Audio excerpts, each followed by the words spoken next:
చేస్తాను అంటూ అనంగానే ఆ పని చేసి కొంచెం పుణ్యం కట్టుకోమ్మా అంటూ చెప్తూ ఉంటుంది సత్తమ్మ. అయితే ఇక హాసిని అయితే ఆలోచిస్తూ ఉంటుంది, ఏం చెయ్యాలి, అసలు డీసీపీ జోలికి వెళ్లకుండా శివాని ఎలా ఆపాలి అంటూ ఆలోచిస్తూ ఉంటుంది.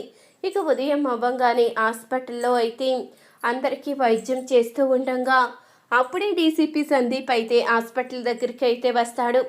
ఏంటాసిని, ఇంట్లోంచి వచ్చేసావంట కదా, ఇల్లు వదిలేసి ఇక్కడ ఏళ్ల కొంపల మధ్య ఉంటున్నావా? చూసావా, ఆ శివాన్ని నమ్ముకుంటే నీ బ్రతుకు ఇలాగే ఉంటుంది. అదే నా ప్రేమని ఒప్పుకుంటే నువ్వు మహారాణిలా ఉంటావు అంటూ అనంగానే ఆ మాటకి కోప్పడుతూ ఉంటుంది హాసిని అయితే. చూడండి సార్, డబ్బున్న వాళ్ళనే ప్రేమిస్తే అది ప్రేమ ఎలాగవుతుంది? ప్రేమ అనేది మన మనసులో పుట్టాలి, మన మనసుకి నచ్చాలి. మన మనసుకు నచ్చిన వాళ్ళతో కలిసి ఉంటే కనీసం వాళ్ళతో గింజనీళ్లు తాగినా ఆనందంగా బ్రతకొచ్చు. అదే మన మనసుకి ఇష్టం లేని వాళ్ళతో ఉంటే కోటలో ఉన్నా కానీ ఏదో తెలియని వెళ్తే కనిపిస్తుంది. మహారాణిలా ఉండొచ్చని మీరంటున్నారు, కానీ నాకు అలాంటివేవీ కూడా ఇష్టం లేదు. మీరు బంగారపు సింహాసనం మీద కూర్చోబెట్టినా నేను అంత ఆనందపడలేను. నా జీవితం ఇంతే, నేను ఇలాగే సంతోషంగా ఉండగలను, నాకు ఇలాగుండడమే ఇష్టం అంటూ ఇక హాసిని అయితే కోపంగా చెప్తుంది. ఏంటి హాసిని, ఎన్నిసార్లు చెప్పినా ఎందుకు వినిపించుకోవడం లేదో? నా ప్రేమలో ఏం లోపం ఉంది?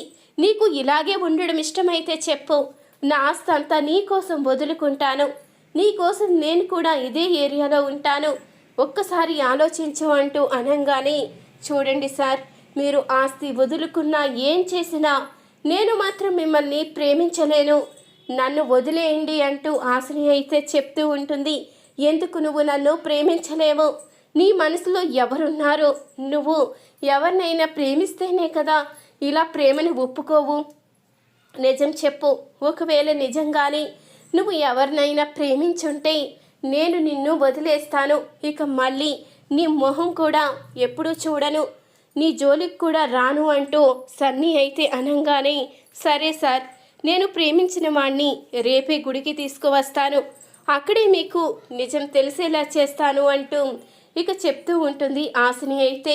సరే అయితే రేపు వస్తాను అంటూ ఇక సన్నీ అయితే వెళ్ళిపోతాడు. ఏంటి, హాసిని ఎవరిని ప్రేమించింది? హాసిని, నువ్వు వాడిని తీసుకురా, నేను వాడి సంగతి చెప్తాను, లైఫ్లో మళ్ళీ నీ ప్రేమను ఒప్పుకోకుండా చేస్తాను, నువ్వు ఎప్పటికీ నా దానివే, నిన్ను నేను వదులుకోలేను హాసిని అంటూ సన్నీ అయితే తన మనసులో అనుకుంటూ ఉంటాడు. ఉదయం అవ్వంగానే శివానైతే గుడికి తీసుకుని కంగారుగా బయలుదేరుతుంది హాసిని అయితే. అది చూసిన జాను అయితే, ఇదేంటి డాక్టర్ అమ్మ ఇంత పొద్దున్నే బావని తీసుకుని ఇంత కంగారుగా ఎక్కడికి వెళ్ళిపోతుంది? వామ్మో, ఒకవేళ బావని తీసుకుని లేచిపోతుందా? అలా జరగడానికి వీల్లేదు, బావ ఎప్పటికీ నా సొంతమే. ఇక్కడ బావ గురించి తప్పనిసరి పరిస్థితిలో ఈ డాక్టర్ అమ్మని ఉంచవలసి వచ్చింది, లేకపోతే ఎందుకు ఒప్పుకుంటాను అంటూ ఇక కంగారు పడుతూ వెనకాలే వెళ్తుంది జాను కూడా. ఇంతలో ఇక గుడికైతే తీసుకువెళ్తుంది హాసిని. ఏమైంది కలరు, ఇక్కడికి తీసుకొచ్చావు, ఏం జరిగిందో ఒక్కసారి చెప్పు అంటూ అనంగానే, ఏమీ లేదు, ఈరోజు నేను నీకు ఒక నిజం చెప్పబోతున్నాను అంటూ అనంగానే, నిజమా, ఏం నిజం చెప్పబోతున్నావు అంటూ శివ అయితే అడుగుతూ ఉంటాడు. అప్పుడే ఇంతలో డీసీపీ సందీప్ అయితే వస్తాడు.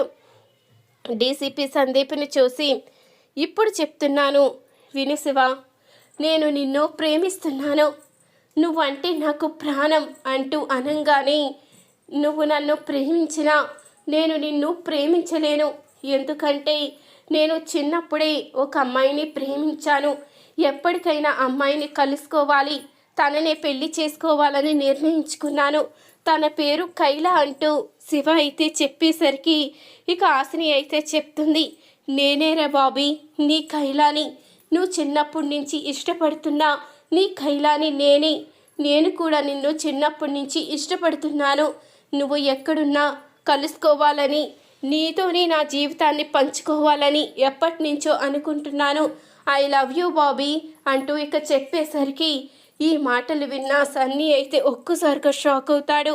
ఏంటి ఈ శివగాడు బాబీయా, ఆశని కైలాయ, ఎవరైతే నా జీవితంలోకి మళ్ళీ రాకూడదు అనుకున్నానో వాళ్ళే నా జీవితాల్లోకి వచ్చారు అంటూ సన్నీ అయితే షాక్ అయి చూస్తూ ఉంటాడు. ఇంతలో ఇదంతా చూసిన జాను అయితే ఒక్కసారిగా షాక్ అవుతుంది. ఏంటి బావ ఈ డాక్టర్ అమ్మని ప్రేమించాడా? డాక్టర్ అమ్మ బావని ప్రేమించిందా? వీళ్ళిద్దరూ చిన్నప్పుడు సంధి, ఇద్దరు ఒకరికొకరు తెలుసా? మరి నా ప్రేమేం కాను, నేను బావని పెళ్లి చేసుకోవాలన్న నా కోరిక ఏమవ్వాలి? అసలు ఎందుకింత మోసం చేశావు బావా? నేను ప్రేమిస్తున్నానని చెప్పినప్పుడే, నేను చిన్నప్పుడే వేరే అమ్మాయిని ప్రేమించాను, ఆ అమ్మాయిని తప్ప ఎవరిని పెళ్లి చేసుకోనని చెప్పేస్తే నీ మీద నేను ఇన్ని ఆశలు పెట్టుకునేదాన్ని కాదు కదా, ఎందుకు నన్ను మోసం చేశావు అంటూ జాను అయితే చాలా బాధపడుతూ ఉంటుంది. ఈ వీడియో కనుక నచ్చినట్లయితే తప్పకుండా ఒక్క లైక్ చేయండి. మా ఛానల్ని సబ్స్క్రైబ్ చేసుకొని పక్కనే ఉన్న గంట సింబలపై ఆల్ అని క్లిక్ చేయండి. అప్పుడే మేము పెట్టే ప్రతి వీడియో మీరు మిస్ కాకుండా చూసేవచ్చు.